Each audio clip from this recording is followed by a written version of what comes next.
Emangnya nanti lulus informatika apalagi di Universitas Jana Badra itu nanti jadi apa sih, Pak?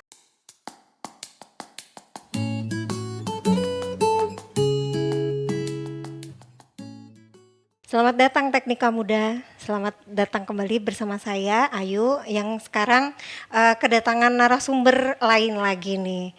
Di depan saya adalah Bapak Kaprodi Informatika Fakultas Teknik Universitas Jana Badra, Bapak Eri Haryanto. Selamat siang, Bapak. Siang Mbak Ayu ya. Oke, selamat datang di podcast Tech Talks ini namanya ya. Oke, boleh Pak Eri perkenalan dulu nih. Sebagai Kaprodi mungkin perkenalan tentang prodi informatikanya atau sedikit perjalanan prodi informatikanya, Pak? Ya Mbak Ayu, perkenalkan saya Eri Haryanto, saya Kaprodi Informatika di Universitas Jana Badra. Jadi informatika ini satu prodi yang bisa dibilang ya antara sudah senior ya. Jadi informatika ini kita didirikan di tahun 2002. Kurang lebih Wow. sudah 24 tahun ya Mbak Ayu Iya, ya. 24-an tahun. Udah Yang remaja harusnya udah ya dewasa harusnya ini. sudah dewasa kalau anak-anak ini gitu. Dan prodi kami ini kebetulan prodi yang memang fokusnya di sisi pengembangan teknologi, di mana kami juga selain dosen juga ngajar di kampus juga kita ngundang dari praktisi juga agar mahasiswa itu selain dapat teori di kampus juga ada praktek di lab dan juga nanti harusnya ada proyek-proyek yang real dari dunia industri. Oke, tadi secara garis besarnya ya Pak tentang prodi informatika di Universitas Jana Badra. Nah, biasanya nih pertanyaan yang mungkin paling sering ditanya sama calon mahasiswa, emangnya nanti lulus informatika apalagi di Universitas Jana Badra itu nanti jadi apa sih Pak? Biasanya bisa nggak dijabarkan profesi yang menanti gitu, prospek kerjanya nanti gimana? Ya, biasanya emang asumsi orang kan kuliah di informatika di komputer kan jadi programmer. Ya, itu tidak salah ya kan. Sebenarnya ya benar. Cuman programmer ini hanya salah satu jalur profesi saja karena kalau kuliah di informatika itu nanti profesinya macam-macam. Jadi kalau di tempat kami itu bisa kita pecah dari sisi nanti konsentrasi. Jadi kita ada paling tidak 3 konsentrasi. Yang pertama konsentrasi terkait dengan intelligent system. Intelligent Ya, system. saya sebutkan dulu ya Mbak Yu ya. Ada Iya, 3. oke. Ada intelligent system, kemudian yang kedua ada cyber security, yang ketiga kita juga ada yang namanya mobile computing dan IoT. Nah, tiap konsentrasi ini nanti akan melahirkan jalur profesi yang berbagai macam. Saya izin sebutkan ya. Silakan Agak Pak. banyak enggak apa-apa nih? Enggak apa-apa, enggak Ya. apa-apa. Jadi dari mulai pertama yang intelligent system. Jadi kalau kita sekarang pakai ada banyak yang namanya AI gitu. Nah, itu adalah profesi yang memang dilahirkan dari ini fokus yang satu ini.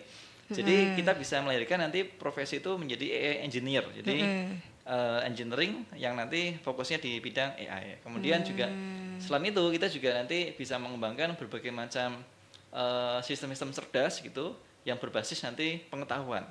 Mungkin ini ya sudah nggak asing lagi kalau sekarang kan kita mendesain itu kan tinggal dengan prompt ya, tahu-tahu jadi desain. Iya. Bahkan Bagus-bagus di Amerika pun kita tahu ada sebuah rumah sakit yang memang orang datang tuh berhadapan tidak dengan dokter langsung tapi dengan robot yang sudah dilatih dengan pengetahuan dokter. Nah, itu adalah yang pembuatnya itu adalah seorang AI engineer. Berikutnya mungkin dari yang konsentrasi terkait dengan cyber security. Kita tahu bahwa perkembangan teknologi yang sangat pesat sekali.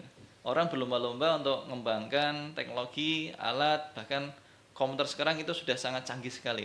Nah, di situ isunya adalah bagaimana kita membuat teknologi itu yang aman, tidak gampang dirusak sama orang lain. Yang kita mungkin sering dengar istilah hacker ya. Jadi kita buat aplikasi tahu-tahu dihack sama orang gitu. Nah, itu kita butuh satu nanti profesi yang memang dia tuh nanti fokusnya pertama sebagai selain tadi sebagai pengaman kita juga butuh nanti pengembang yang bisa mengembangkan aplikasi itu dengan aman. Jadi bagaimana orang bisa bikin aplikasi tapi aman sehingga nanti ketika diterapkan tidak mudah untuk lumpuhkan atau dirusak sama orang lain gitu. Oke. Itu yang dua. Yang ketiga masih ada nih. masih ada lagi. Ya, jadi jalur yang dari mobile commuting atau EOT ini.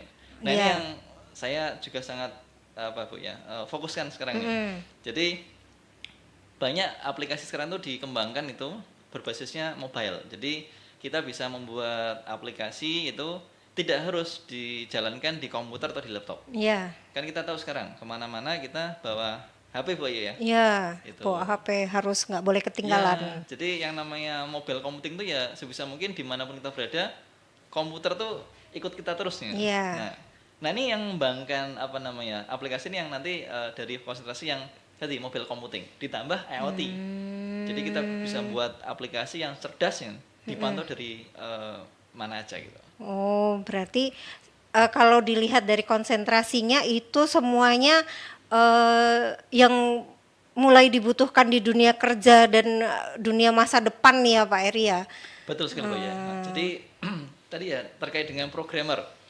Tidak hanya programmer saja. Jadi lulusan informatika itu tidak hanya jadi programmer. Selain itu masih banyak sekali. Oh, karena yang saya tahu banyak mungkin orang tua yang takut Pak anak kuliah informatika tuh nanti nggak ada kerjaannya gitu misalkan. Nah, menurut Pak Eri seberapa besar peluang kerja lulusan informatika ini baik dalam mungkin 5 tahun ke depan atau bahkan seterusnya Pak?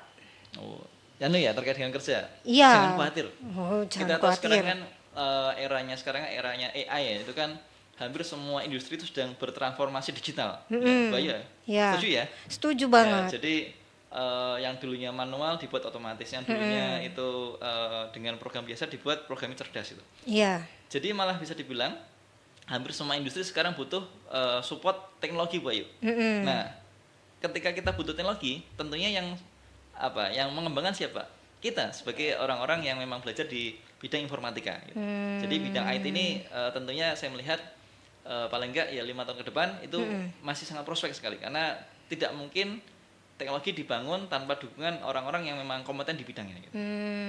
Nah, tadi Pak Eri kan ada menyebutkan orang informatika itu nggak harus selalu jadi programmer. Nah, bisa nggak sih anak informatika itu masuk industri yang sifatnya non IT? Bisa dicontohkan nggak Pak? Bidang apa aja? Oh bisa banget Pak, ya bisa banget. Sekarang saya lihat ya tadi, jadi hampir semua industri butuh support teknologi.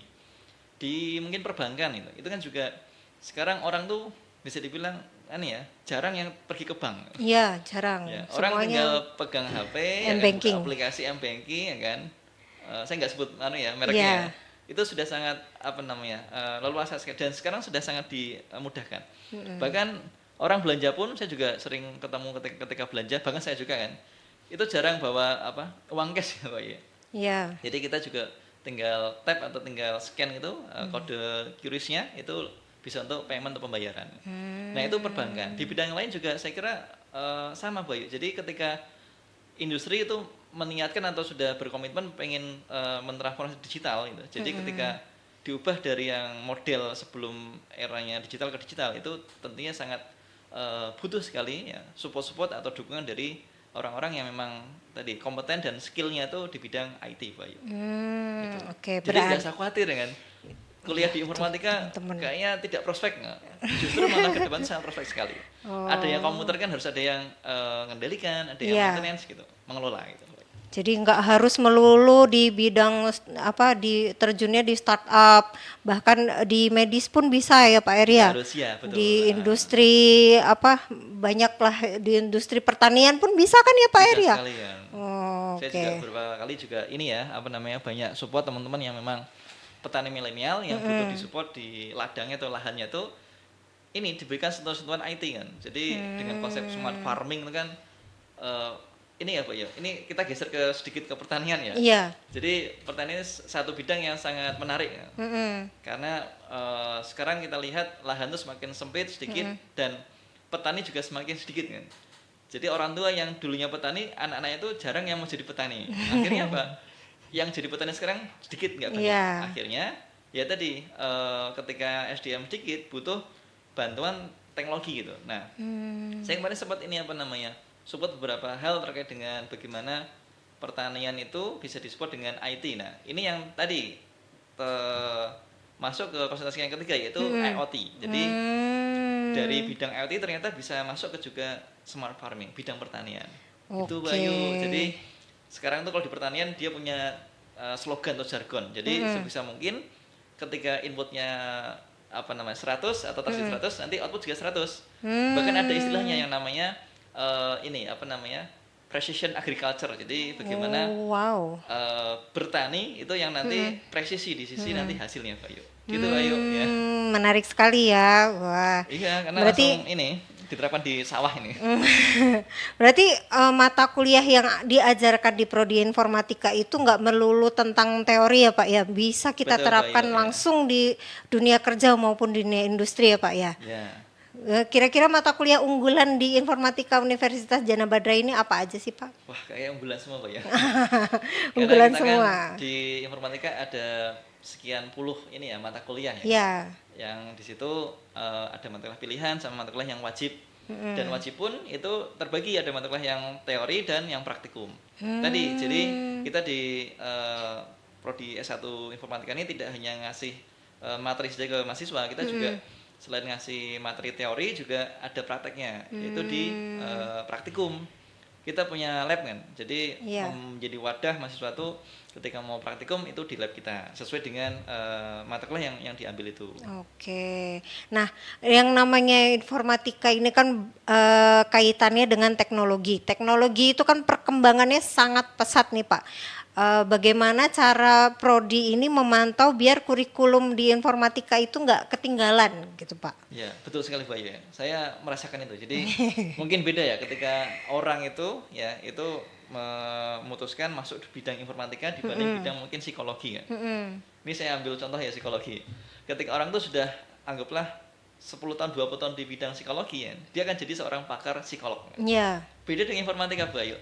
Ya, kita 10 tahun 20 tahun di informatika ya kan, itu nggak akan pernah jadi pakar ya. Iya, karena Kira-kira kenapa? berubah terus. Berubah terus, ada hal baru terus. Ada terus Dulu yang mungkin baru. 10 tahun yang lalu ya kan, anggaplah nih, saya expert di bidang A gitu kan. Untuk sekarang itu udah nggak relevan lagi. Artinya ya ketika saya tidak upgrade terus, itu akan ketinggalan itu. Nah, termasuk juga kurikulum Mbak Ayu. Jadi kami menyadari hal itu sehingga kami itu rutin mengadakan semacam peninjauan atau evaluasi kurikulum sehingga mengupgrade ya kurikulum yang siapa tahu nih ada poin-poin atau konten yang sudah nggak relevan, sudah anggaplah out of date, itu kita coba perbarui gitu. Dan ini Bayu ketika meninjau kurikulum kita juga melibatkan ini ya stakeholder. Jadi Oh, kita, siapa aja tuh? ya menyadari bahwa tidak mungkin internal kan mencukupi ketika kita mau tahu perkembangan terbaru. Jadi Iya. kita juga biasanya nih ketika ninjau kurikulum kita juga mengundang ada dari alumni ya kan, ada dari industri gitu. Karena kita juga sebisa mungkin dekat dengan industri, jangan sampai kita ngajar di informatika tapi kita malah tidak tahu bagaimana update di industri saat ini. Dan juga biasanya juga masukan dari beberapa pihak seperti mahasiswa dan sebagainya Pak Yu. Oke. Gitu. Itu kan tadi kaitannya tentang kurikulum perkuliahan. Tapi kan biasanya kita mau terjun ke dunia kerja itu kan nggak melulu tentang teori Pak. Ya ada praktikumnya juga. Tapi biasanya selalu ada dibutuhkan skill non teknis. Nah, kira-kira untuk mahasiswa informatika itu biar bisa bersaing itu skill non teknis apa yang bisa ditekankan? Oh itu kan Bu ya, wajib ya. Jadi Iya. menjadi seorang yang kompeten nggak cukup hanya dari hard skill. Jadi juga harus diimbangi dari sisi soft skillnya. Hard skill kita di kampus kita gembleng. Nah kita juga nggak melupakan di sisi soft skillnya. Jadi bagaimana mahasiswa itu nanti diajari yang namanya bertanggung jawab, disiplin, komitmen, dan ketika nanti diberikan pekerjaan juga dia bisa tuntas sampai pekerjaan itu selesai. Kita ini Bayu. Jadi ada beberapa konten di mata kuliah kita juga yang tadi ya berisi terkait dengan pengembangan soft skill seperti misalkan pendidikan kebangsaan dan anti korupsi gitu. Kemudian juga ada mata kuliah pendidikan Pancasila, juga ada mata kuliah teknopreneur kan. Jadi bagaimana mahasiswa kita tuh kita bekali dengan leadership, kepemimpinan. Jadi kita juga pengen nyiapkan lulusan kita tuh nggak hanya sebagai ini Bu, Programmer aja, nggak melulu di depan teknis, komputer ya. Kita aja. juga pengen melahirkan para leader di bidang teknologi. Jadi harapannya ketika lulus ya selain dia ada yang mencari pekerjaan, juga ada yang dia bisa membuka ladang pekerjaan gitu. Harapannya itu, Bu. Oke. Nah, biasanya nih pasti segala bidang itu ada mitos dan faktanya. Kira-kira Nah, kalau kalau di bicara dunia mitos ngeri ya. informatika, di dunia informatika ini kira-kira ada mitos apa yang paling sering Pak Eri dengar dan mungkin bisa diluruskan? Mitos ya, Bu ya. Iya, mit. Ini paling, Bu ya. Terkait dengan yang masuk informatika itu harus jago apa? Coding. Ya. Harus pinter Itu coding. kayaknya apa, Bu ya? Mitos ya. Karena tadi ya.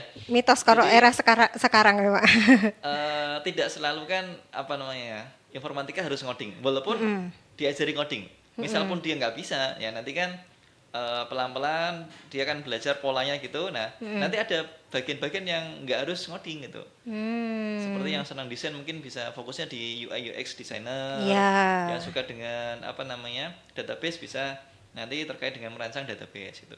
Jadi nggak selamanya lulusan informatika itu harus ngoding gitu.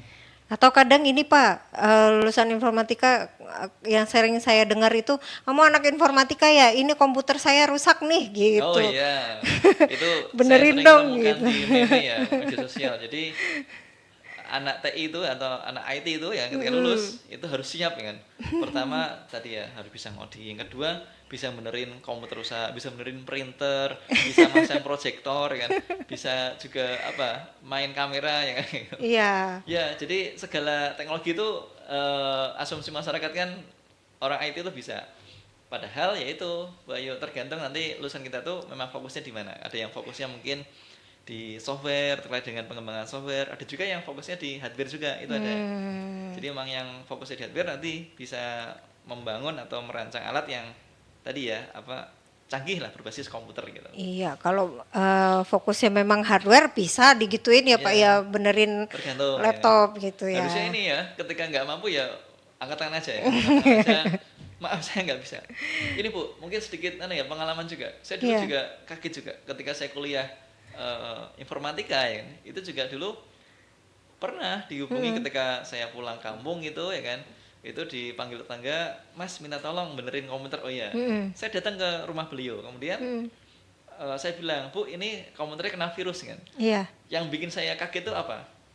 Ibunya tuh tanya, Mas virusnya komputer ini sama enggak dengan virusnya yang kena ke manusia tuh? Saya pas itu nge-freeze kan. Duh, ini jelas tidak kan? Tapi saya bingung jawabnya. Ini kalau saya jawab Teknis. tidak, saya harus apa namanya menjelaskan bentuknya seperti apa. Jadi saya bilangnya ya beda Bu gitu, beda Bu dan nggak bisa virusnya komputer itu kena manusia dan sebaliknya. Mungkin bagi yang paham ini hal yang apa namanya Lucu. tapi ya nyatanya gitu di lapangan saya nemukan kayak gitu sendiri, saya sendiri gitu ya, gitu Pak. Yuk.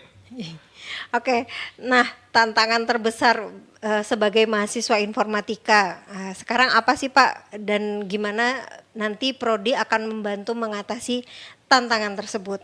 Wah ini udah serius nih ya. Harus jadi mahasiswa yang siap menjadi ini ya agent of change, jadi agent perubahan. Karena kita tahu kita tuh sekarang berada di masa yang gebrakan teknologi itu sangat pesat sekali. Jadi sejak COVID-19 kan lompatan teknologi sangat pesat. Dari yang orang tidak kenal dengan video conference sekarang hampir tiap hari kita tuh tahu ada bahkan mungkin kelas kita yaitu ngajak untuk ada video conference gitu.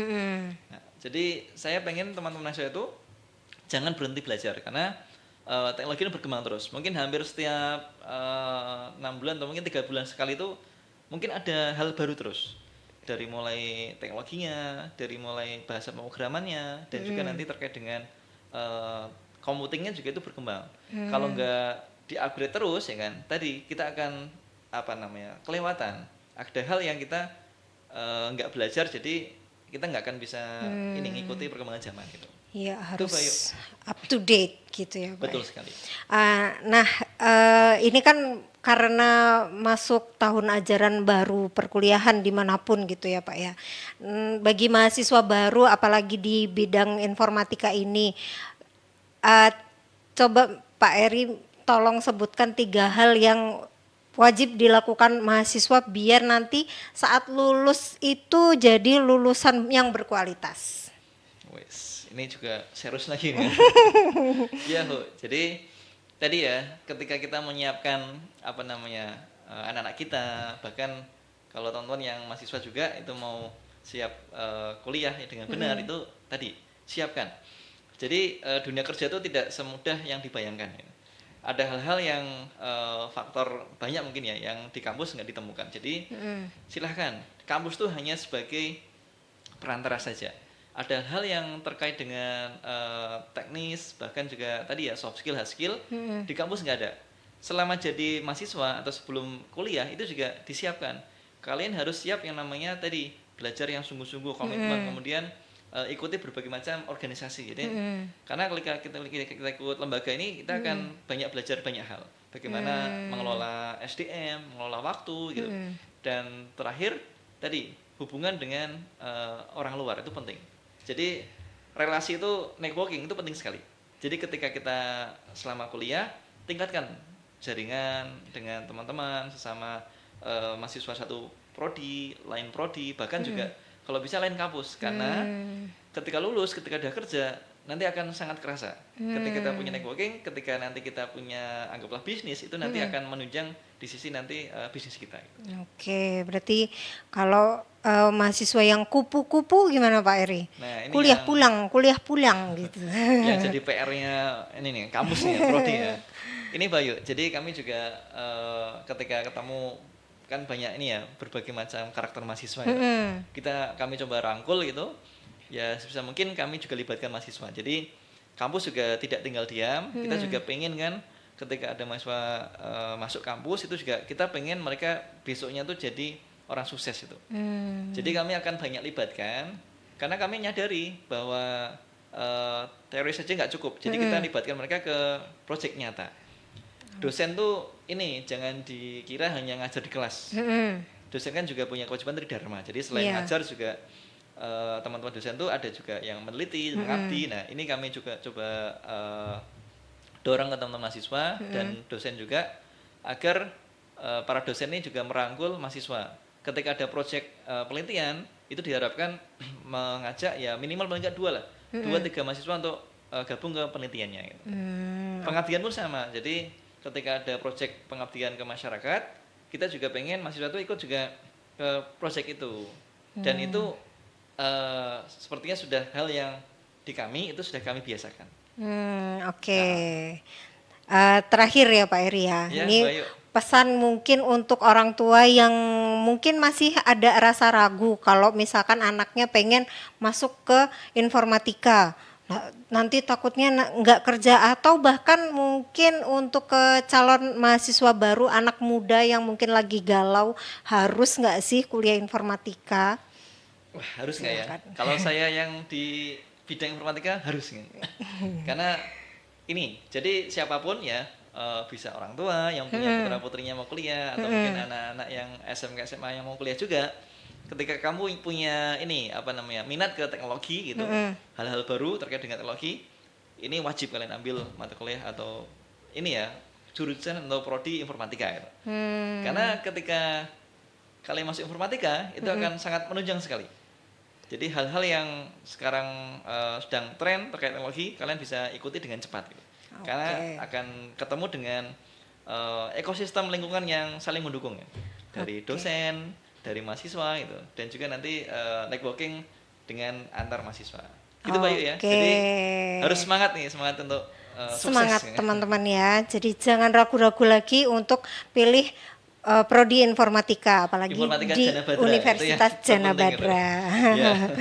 Oke Pak, bonus pertanyaan. Masih ada Bu? Oh, masih ada. Tadi udah pertanyaan terakhir, sekarang bonus dulu. Ya. Saya mau kasih pertanyaan cepat ya Pak. Jadi dijawabnya silahkan singkat Wah, saja, saya karena ini siap-siap bonus nih. saja. Lulus informatika gajinya berapa sih Pak? Gajinya, Iya. waduh, ini kalau saya sebut nggak enak kan? Relatif. Ya relatif. Jadi ada yang di bawah apa satu digit atau juga saya lihat lebih banyak di 2 digit. Dua gitu. digit, ya. Yang penting punya skill, Betul. punya Jadi skill dan bukan kita pengen gaji berapa, tapi ketika Iya. kita punya skill, nah itu nanti nyari gaji yang digitnya 2, 3 itu kayak gampang. mudah aja. Ngoding itu wajib banget nggak? Tidak, karena ngoding hanya salah satu saja ya jalur profesi di informatika. Oke. Satu software yang wajib dikuasain sama mahasiswa baru di informatika. VS Code. Ya. VS Code. Apa itu VS Code, Pak? Itu software Bu untuk ngetik ya, ngetiknya orang IT itu ya. Ngetiknya orang Jadi, IT. kalau kita mau mengembangkan berbagai macam teknologi itu kita butuh satu software yang sekarang menjadi andalan juta umat ya, namanya VS Code. Oke. Lulusan Universitas Jana Badra bisa nggak nanti kerjanya itu remote, work from anywhere? Bisa banget dong. Zamannya online ya kan, itu kita bisa dimanapun, yang itu bisa kita remote gitu. Jadi nggak harus ngantor ya. Alasan nomor 1 kenapa harus pilih informatika Universitas Jana Badra? Ada saya, oh enggak ya. Jadi ini Ada loh, saya apa juga namanya? loh. Kita dari sisi SDM pengajar juga kami didukung pengajar yang profesional, yang tentunya juga ahli di bidangnya dan juga praktisi. Jadi kita menggabungkan dari akademis dan juga praktisi agar nanti bisa memberikan ini ya servis pengajaran ke mahasiswa itu yang terbaik gitu. Oke, ya sudah Pak, ini sudah habis nih pertanyaan saya. Oh Terima gitu, kasih kehadirannya siap, Bu, Pak ya. Eri sebagai Prodi Informatika Universitas Jana Badra di Tech Talks pada kali ini. Nantikan episode-episode selanjutnya, Siap. ya Teknika Muda. Saya tutup. Terima kasih. Wassalamualaikum. Waalaikumsalam warahmatullahi wabarakatuh.